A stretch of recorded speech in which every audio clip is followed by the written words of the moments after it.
What is up, y'all? Welcome back to the Get Ellievated podcast. It is your girl, Ellie, aka Ellie Talks Money, your favorite business coach. And today's episode is just going to be me. So, on the Get Ellievated podcast, I am all about giving you all access to the real picture behind entrepreneurship by bringing real entrepreneurs onto the show to share with you their journeys, their lessons, and as well, some of their best tips for success. So in today's episode, I wanted to be able to come and have an intimate conversation with you guys about the importance of protecting this wealth that you're building, the importance of legacy, and overall how to establish these things through trust, LLCs, corporations, and a lot of other strategies, as well as life insurance. So I want you guys to grab your notebooks, grab your pens. We are going to dive into a really great conversation so I can really share with you what I've learned in this process and as well as some of the active steps I'm taking to make sure that I'm securing the wealth I'm building. It's super important, and especially as women entrepreneurs, Black-owned businesses, and Black entrepreneurs or entrepreneurs of color, our demographic tends to be the least represented in terms of building wealth, building legacy, and passing things down. And it's not because we don't want to, rather it's because that information is not always made available to us. So let's lock in. See you soon. Listen, everything you need to change your life is already within you. You need to believe that it has to work or it has to work. You got this. Scale your business, make more money, create your best life, and let's get elevated. Welcome to the podcast. All right, y'all, welcome back into the episode. So I want to dive right into this. Now, one of the first things I want to share with you all is, how true of a statement it is that wealth is not being passed down, right? So let's talk about the wealth transfer.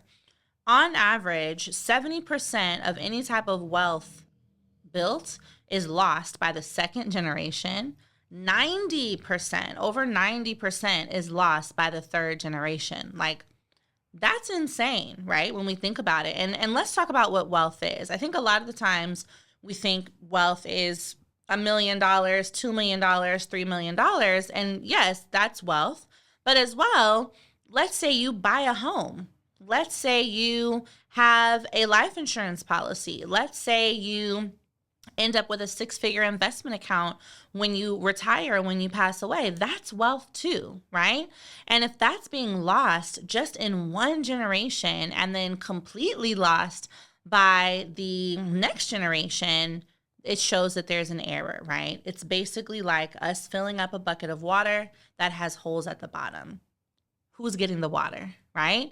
And we need to make sure that we take active steps to patch up those holes by engaging in active legacy building, right? We need to secure the legacy. Comment secure the legacy down below. And if you're listening to this on the podcast, on the platform, share this to your story and tag secure the legacy, all right? I really want to normalize this for Black and brown entrepreneurs as well as women entrepreneurs because of the fact that these opportunities to build wealth and secure legacy have not been available to us. So a little bit of context, when I was in college, I studied politics, African American studies, and sociology. I was a double major and a minor. And I thought I was going to go into public policy, right? That was kind of my goal, was to get into politics and create different policies that could help my community, essentially, growing up in Compton and Inglewood, California. But life took its turn and I ended up, with my business. But I find myself still going back to some of those initial goals that I had. And the reason I mention this is because what I learned, as a political science major and an African American studies major is the history and the socioeconomic history specifically of people of color and Black people in our country. And I'm so passionate now about making sure that we secure legacy and we build wealth because of the fact that our ancestors could not, right? And it's not that they chose not to, but literally were banned from understanding anything because they were not allowed to read. And then beyond that, even when they were able to read and somewhat participate in society, any accounts they had were always subject to just being stolen, businesses burned down.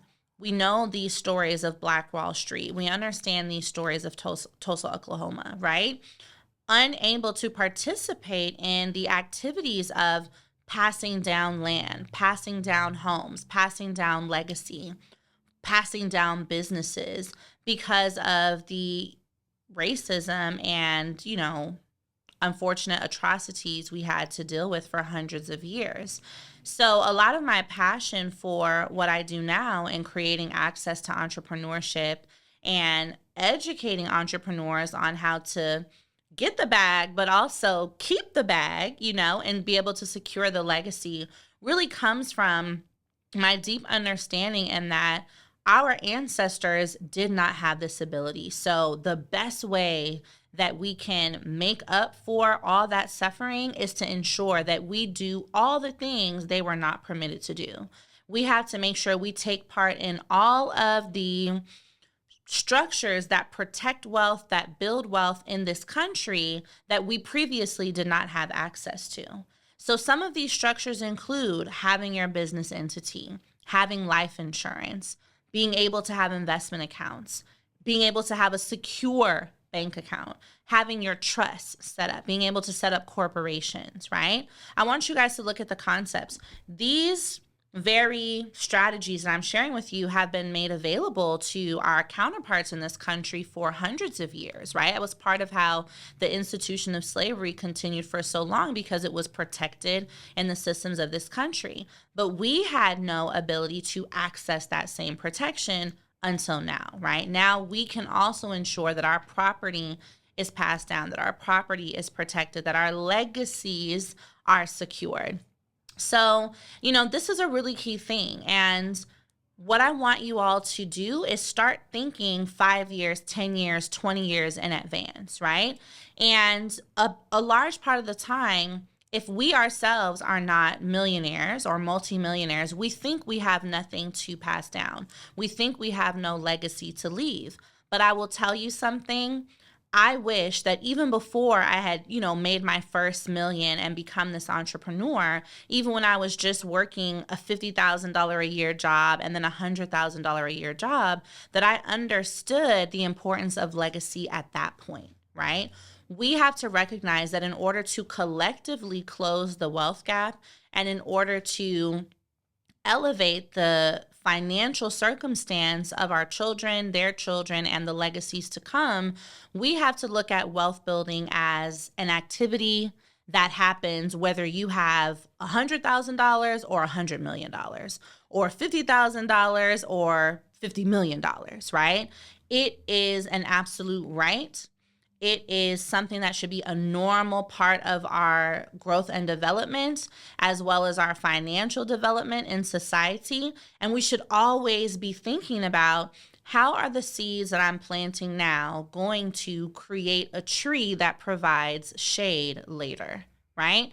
So you and I watching this, doing this work, may not be the ones to benefit from the tree that we are planting. We may not be able to sit under that shade, but you know who will? Our children, our grandchildren, our great-grandchildren. And that change in thought allows you as well to feel connected to a bigger purpose outside of yourself. It allows you to have a different why behind the work that you do in your business. Even if you're at a 9 to 5, you have a legacy to build, you have a legacy to protect. It allows you to have a different why behind that. So when I show up, right, I'm showing up for me right now, but I'm also thinking about how am I showing up for me 20 years from now?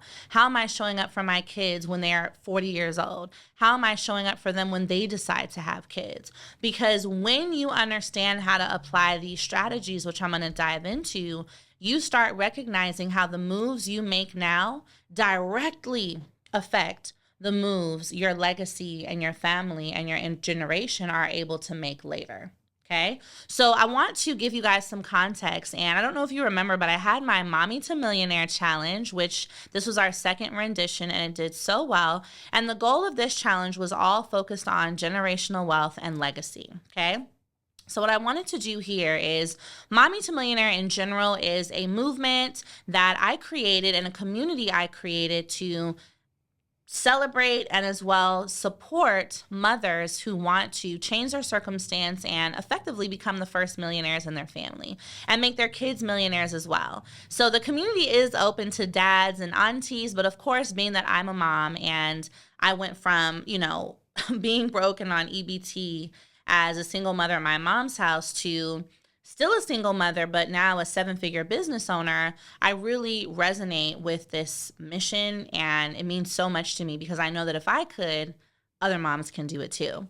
So with Mommy to Millionaire that we just did, the goal was to help these moms build wealth actively now and as well as generational wealth for their kids. And one of the ways we did that is by ensuring that every woman who joined the challenge was connected with a life insurance team to help them secure their first $1 million policy.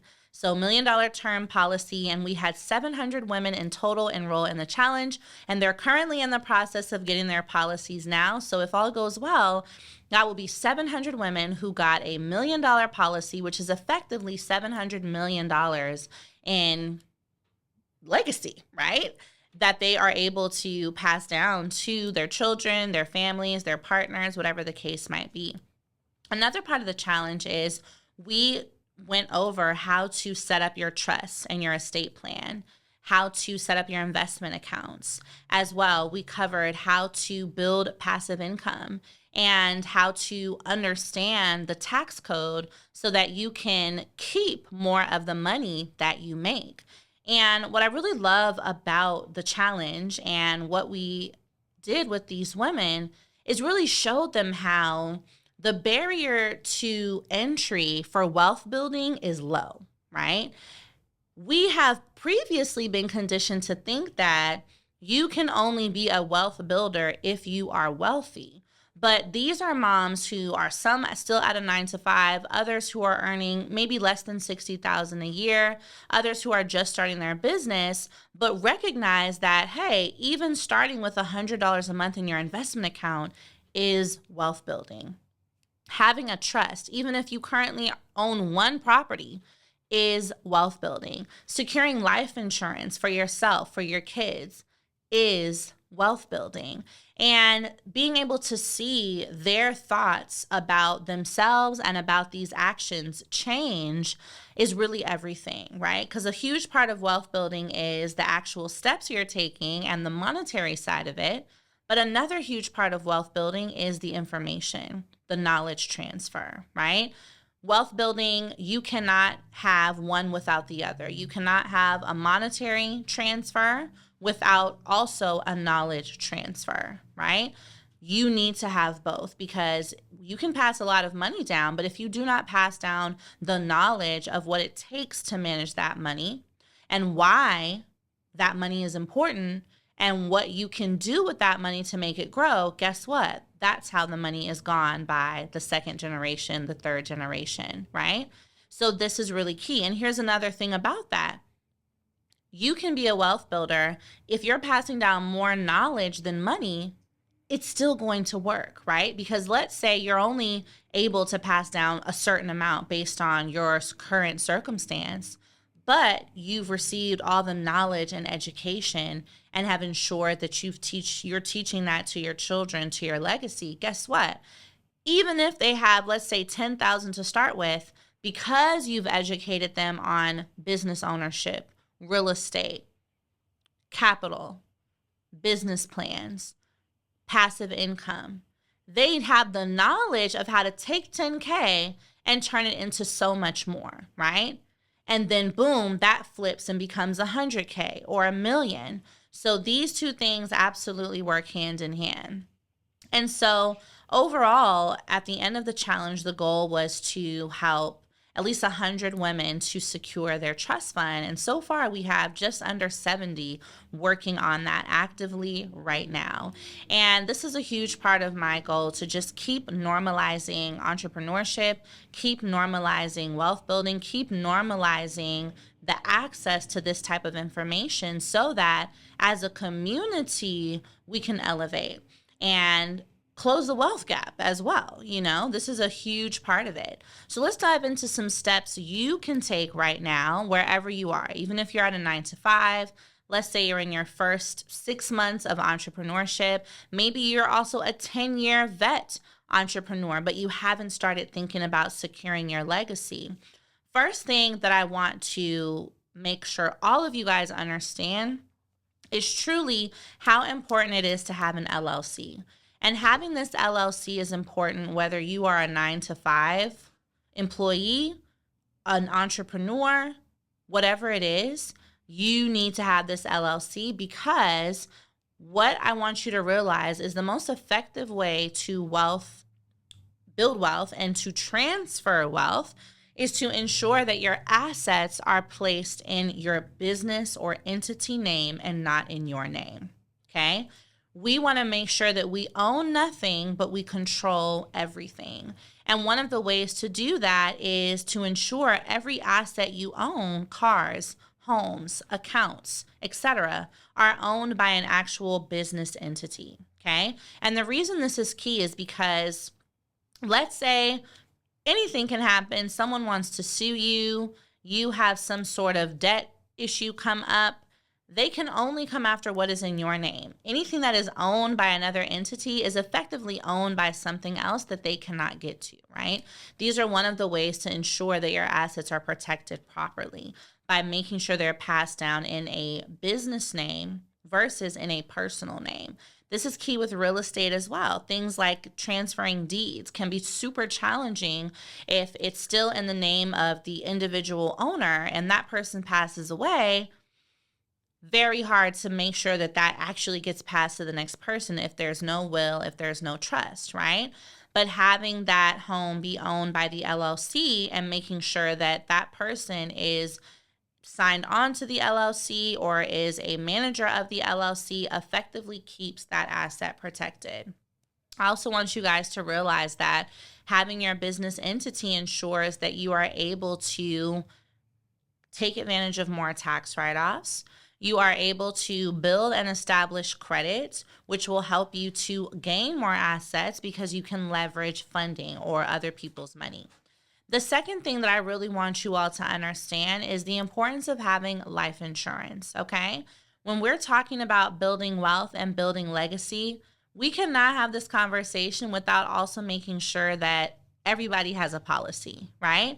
And I don't want you guys to look at life insurance as this, morbid thing. Oh, my family gets money when I pass away. Yes, they do get money when you pass away, but you also are able to access the money while you're alive, right? So it's life insurance in that it insures your life, but it's also life insurance because you are able to leverage it while you're alive, okay? And so some of the best things you can do now is get your policy.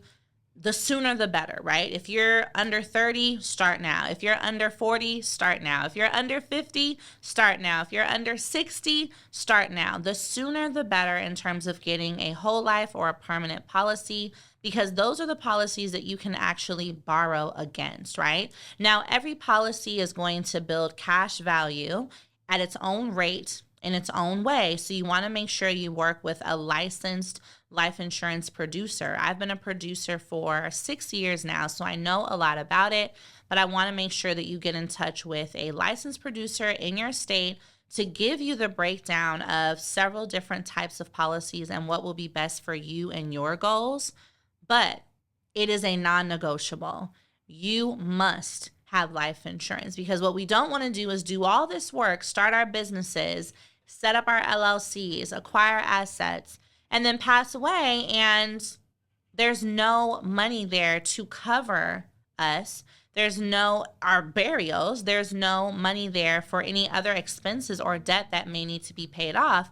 That's one of the first ways we start to lose that wealth that we built before it even has a chance to transfer to the next generation. And another key hack on life insurance is that you can use it and borrow against it to acquire more assets, right?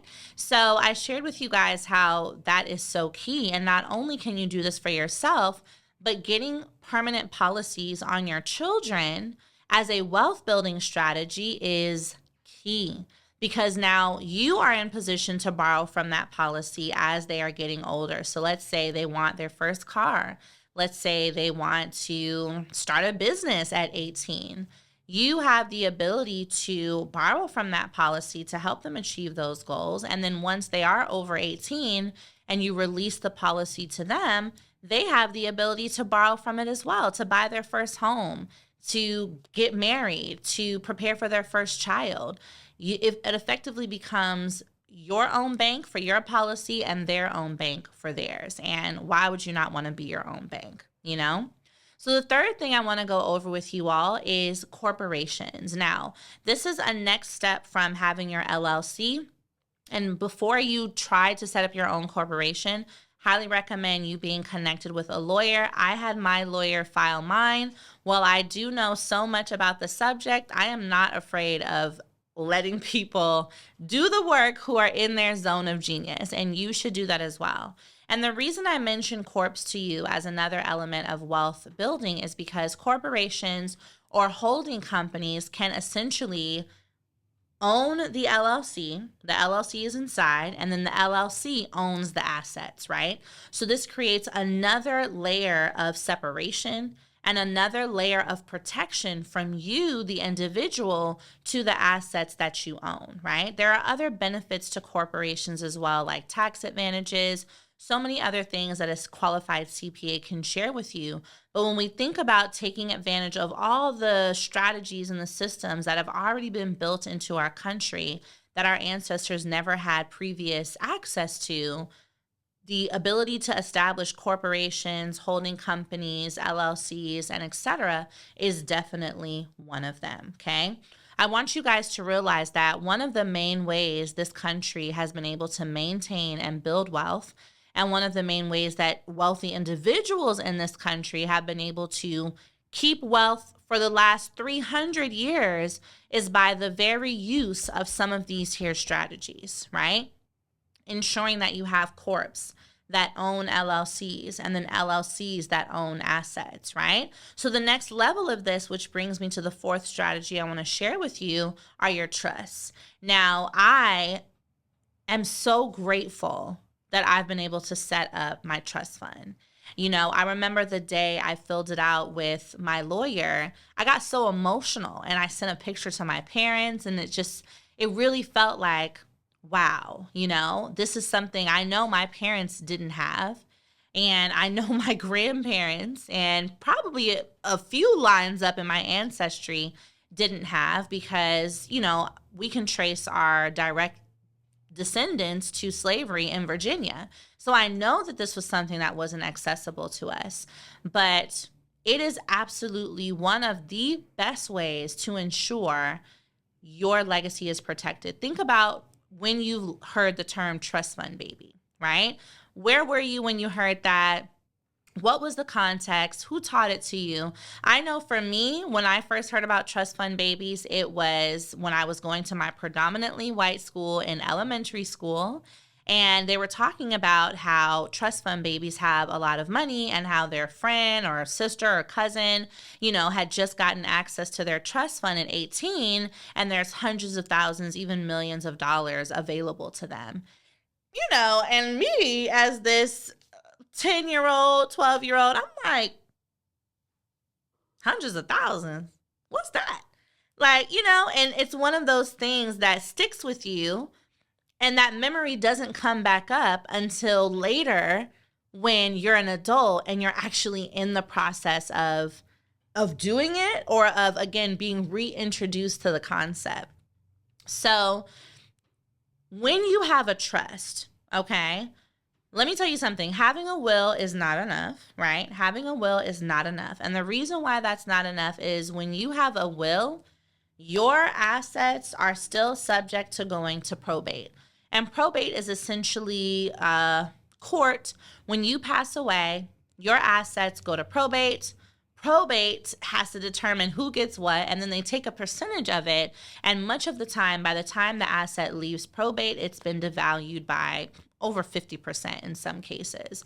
This is not what we want to do, right? This is how we are losing access to the wealth. But having a trust ensures that probate cannot dig into those assets because a trust protects it, and also a trust has essentially a set of rules and guidelines for how that asset, that money, etc., are meant to be divided and to whom. Okay. So one of the key things about things I've shared is your life insurance. You can make the beneficiary of your life insurance the trust, so that it goes into the trust, and then there are rules that a trustee will follow or an executor of the trust will follow to ensure that the money is split how it should be split. As well, when we go back to our example, you've got your corp that owns the LLC, that owns the assets, right? Let's take it a step higher. You've got your trust that owns the corp, that owns the LLC, that owns the asset. And so now there's 4 layers of protection to your asset, which again is going to ensure that it is safely passed down and that legacy is safely secured. And remember, this is not something you need to be a multimillionaire to do. You may be a 9-to-5er who happened to just get their first home, who has a life insurance policy and is working on a retirement account that hopefully will get up to 7 figures by the time you retire. You have assets. You should be building wealth. You can also implement this structure, right? I tell you guys all the time on my channel how accessible entrepreneurship is to you, and that entrepreneurship doesn't mean going and building some huge 8-figure business. You can, absolutely. And show up every day and, have your name on the side of a building. That can be entrepreneurship for you. But entrepreneurship can also be building up your business credit, buying a laundromat, buying a set of vending machines, and making passive income every month at home. That can also be entrepreneurship. The point is getting into it so you have another way to make money outside of your 9-to-5 that can directly assist you in building more wealth at an expedited rate, and thus help you to set these structures in place so you can protect that wealth you're building and protect all of those assets. So the biggest thing I want you guys to really gain from this episode and, from any time you come into contact with my platform is, number 1, you should be a business owner. You should absolutely have your side income that brings you money in addition to whatever else you do, right? It is your right. You deserve it. And it is your expedited path to building wealth. And as well, you should protect that wealth. You should take these steps, leverage these strategies to make sure all this work you are doing, right, plants the seed for the tree that'll provide shade 10 years from now, 20 years from now, 30 years from now. I want you to think long term.